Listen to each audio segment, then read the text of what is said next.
Good evening. Tonight, a musical surprise as the Beatles topple. Further details in today's developments in the Mrs. Mackay murder trial. The final and tragic conclusion to the case of the missing Enfield children. And an interview with a man who has led Kent cricketers to victory after 57 years. But first, hear this.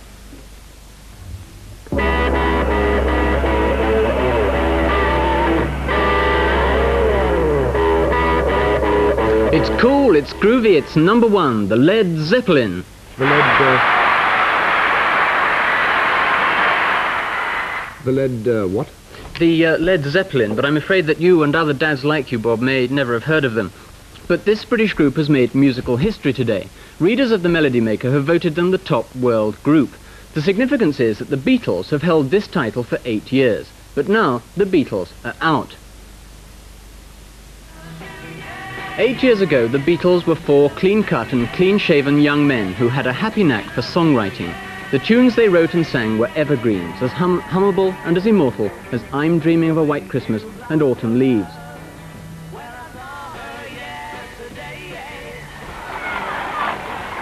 But a new generation was growing up, a generation to whom Bing Crosby and the Ink Spots meant nothing, a generation that demanded a new kind of music, music like the music of the Led Zeppelin.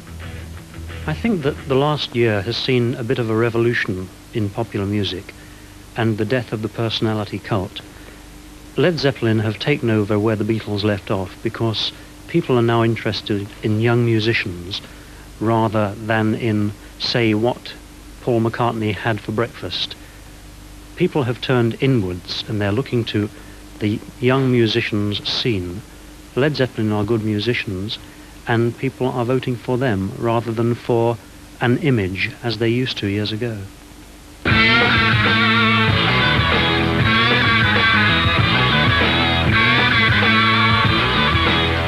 Beatles ran for 8 years, and when one thinks of a song of theirs, Yesterday, which had all sorts of variations played upon it, do you think as musicians you'll be able to last as long as 8 years? Do you think you'll be inventive enough?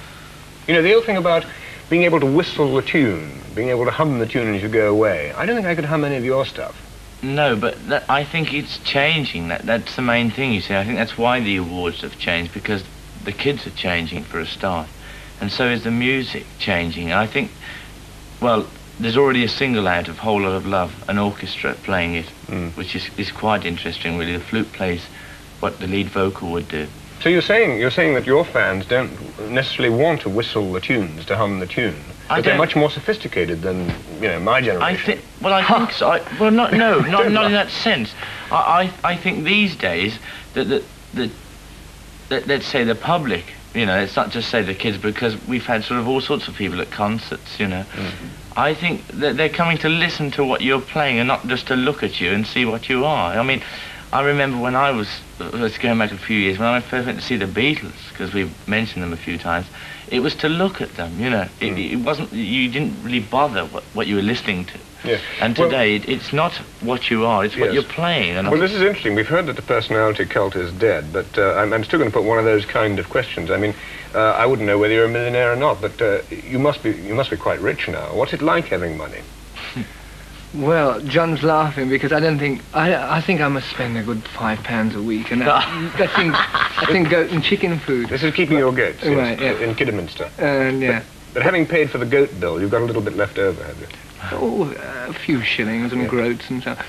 No, I think it all boils down to, well, it keeps boiling down. But I mean, in our position, we've spent years and years on the road, sort of playing in little church halls and being beaten up and bricks thrown through the van windows and everything. And to have money at last is just another figure in my mind of mass acceptance, which is what we all work for. I mean, everybody, however much they like to deny the fact, really wants, in the end, to be accepted by the majority of people for being either a talent or a commodity, you know. I think that we've reached that stage now, and it's left to us to keep on coming up with something good. So as we'll be at the Melody Maker Poll Winners Awards, blah blah. Yeah, for a few years to come. Yeah. Robert Plant and John Bonham, thank you very much, and good luck with your 40,000 audience in Madison Square Garden in New York. Yeah. Thank you. Thank you. Thank you.